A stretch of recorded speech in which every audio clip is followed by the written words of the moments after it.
After over a year of Redmi Note 10 Pro being launched, here's why I still think it's worth buying in 2022 or even in 2023.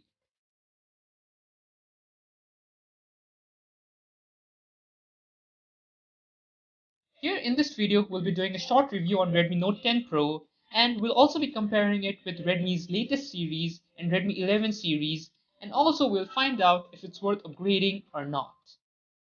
Even after 638 days of this phone being launched, there's still no other brand that can provide such a well-rounded phone at such a price segment. Honestly speaking, when I first read the specifications of this phone a year ago, I had very high expectations for this phone, and even after a year, those expectations are still met. I honestly think this phone is the best phone launched by Redmi Note series yet, and that is why this phone has been a very popular option or choice in the consumer market too. So, firstly, let's have a quick overview of Redmi Note 10 Pro. Starting with the aspect that I love about this phone, the design. Redmi Note 10 Pro has a glass sandwich design, and just look at the matte finished bronze Redmi Note 10 Pro. It gives a premium feel and has a good heft to it too. This phone weighs about 193 grams and has Gorilla Glass 5 protection, so I will not worry much about the glass breaking easily, but glass is glass. This device has an ingress protection of 53, which is dust and splash resistant, and it also comes with dedicated SD card slot, not found in 11 or 12 series. 11 series has a shared SD card slot, whereas 12 series have no SD card slot. This is due to the base variant of Redmi Note 10 Pro starting from 664, whereas 11 and 12 starting from 6128, whereas the higher version of 12 series, which is 12 Pro Plus, starting from 8256 only. This design nature is different from 11's boxy design and 12's partial boxy design, but if I had to choose, I prefer Redmi Note 12 series design. So even though I prefer Redmi Note 12's design, I have no complaints with Redmi Note 10 Pro's design, and I think Redmi has done a very good job in it. Talking about the display of this phone comes with 120Hz AMOLED panel, which is a sharp display with vibrant colors. The 120Hz display is very well optimized, and I yet have not found any lack of optimization issue on this regard. Here, the successors of Redmi Note 10 Pro have fancy display names such as AMOLED, Super AMOLED, or OLED.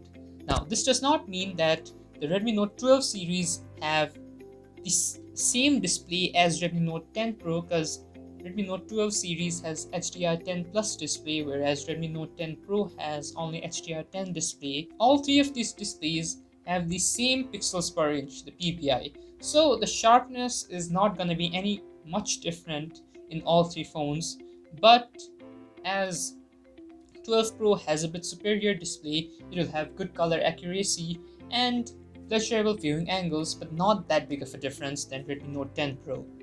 The peak 1200 brightness claimed by Redmi in Note 10 Pro is a far too high. As you can see in sunlight, it does a good job, but not as claimed as 1200 nits, which should have been very good. Regardless, the Redmi Note 10 Pro has a wonderful display. Now, talking about the performance of this phone. This phone is powered by Snapdragon 732G, which is an octa-core processor, and at that time 732G was a very good, or let's say a very balanced chipset, and it is still now, but this is the part where Redmi Note 10 Pro lags from its successors. Its successors have Dimensity 920 in 11 series and Dimensity 1080 in 12 series. Now, the difference between Dimensity 920 and Dimensity 1080 may not be that big, but the difference between 732G and Dimensity 920 and 1080 is far bigger, almost double the processing power, may I say. But if you're a moderate user and you just use everyday stuff like YouTube, some small not power hungry games, then I think there's not going to be any problem. But if you are much more into multitasking or very heavy multitasking and heavy gaming, you will find a certain difference in the successors of Redmi Note 10 Pro. But if you are a moderate user, there's not going to be any difference. Talking about a very high-end game, which is Genshin Impact, it is not playable in Redmi Note 10 Pro, even in low settings, and it's gonna be the same result in successor, which is 11 series and 12 series too. Here are the Antutu scores of Redmi Note 10 Pro, 11 Pro and 12 Pro. Here you can see 10 Pro is successful to score 280k, whereas Redmi Note 11 and 12 scores closest to 490 and 495k. Now, talking about the camera setup in this phone comes with a quad camera setup in where the main camera is of 108 megapixels, ultra wide camera of 8 megapixels, 5 megapixels macro with autofocus, and 2 megapixel depth. Here, the 2 megapixel depth is borderline useless in my opinion because the AI does all the processing and the processing done by AI is far better than the hardware 2 megapixel depth. Talking about the 108 megapixel camera, 108 megapixel camera clicks very high resolution, high detail images here. But one thing I've noticed is whenever I use 108 megapixels, there's certain jitters in the camera app, and sometimes the camera app even freezes. So I think there's a lack of optimization here, but also 108 megapixel puts a lot of strain on the chip due to its high resolution, so it may be the chip a bit struggling too, but it's not that big of a deal, but would surely be great if it was optimized. Now, the 8 megapixel ultra wide camera is nothing special. It clicks very decent photos. You can see the photos clicked by ultra wide camera. It's not great, but it's good. It's decent. Now, the macro camera, the 5 megapixel macro camera, also does a very good job of macro photography, and I really have enjoyed macro photography with this phone because it looks very decent photos, and yeah, macro cameras are just, in my opinion, a lot fun than depth cameras or any other cameras. And telephoto cameras are not expected in this price segment, although if it was there, I think it would be a deal breaker.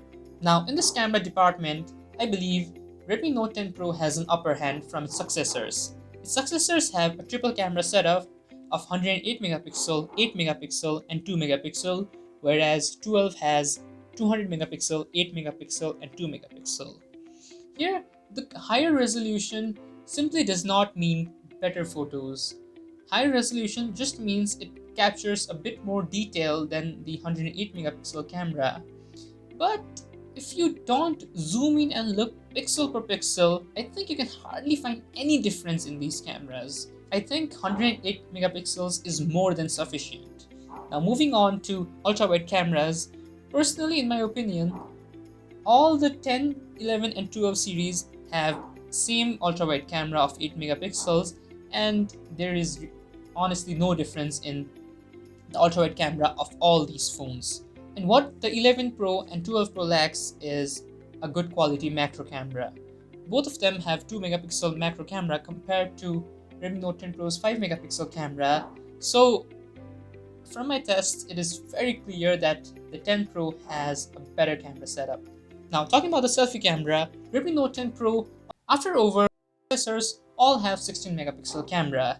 Now the same megapixels does not mean the camera is same, but one thing to note is the selfie camera in Redmi Note 10 Pro can click slow-mo videos, but this is missing in the successors 11 and 12 series. Otherwise, the camera quality is very similar. And it also comes with stereo speaker, and you can hear the sound for yourself and judge for yourself.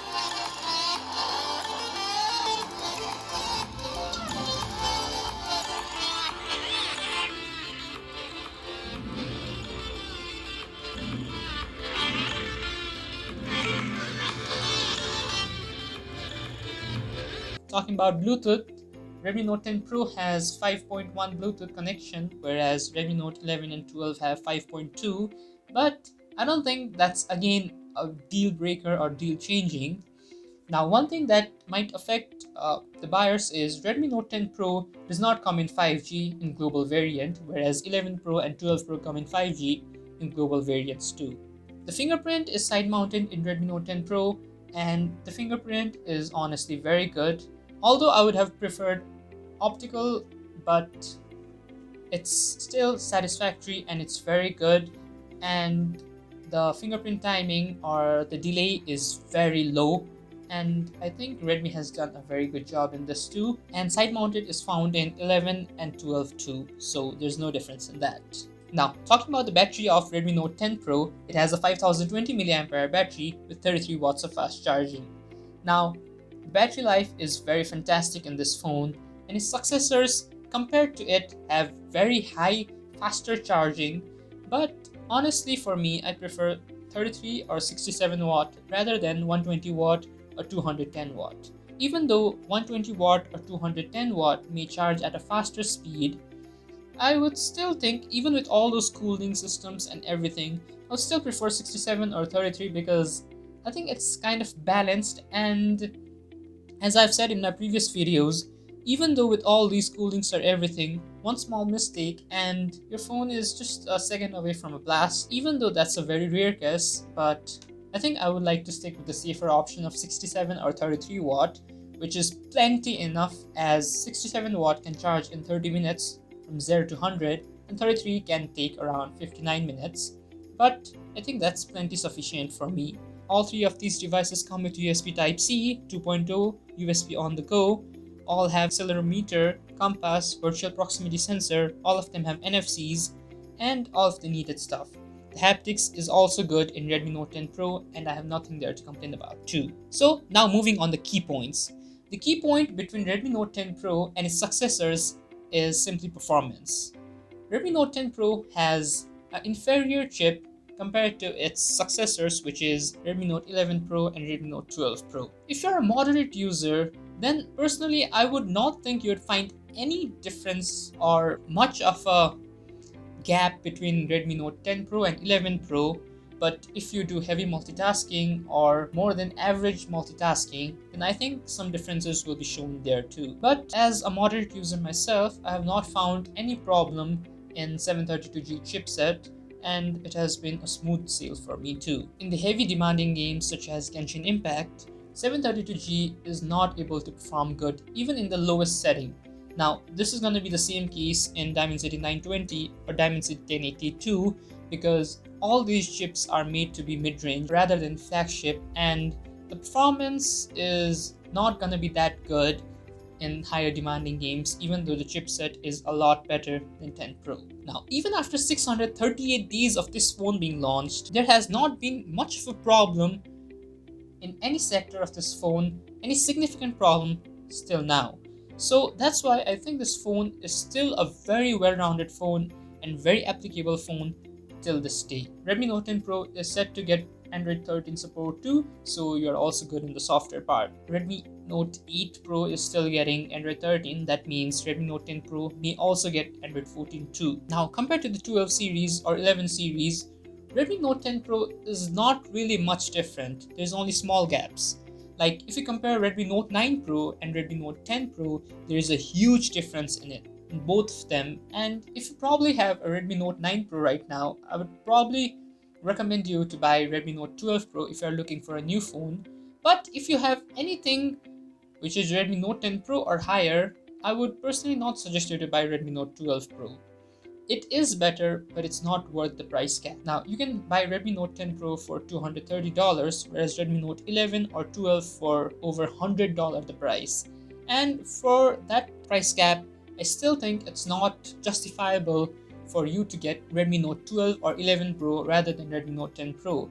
As for a moderate user, Redmi Note 10 Pro is a very well balanced and absolutely amazing phone. Now we have reached the end of this video and hope all of your confusions were cleared, and if not, you can still ask me in the comment section below. I'll personally answer all those questions.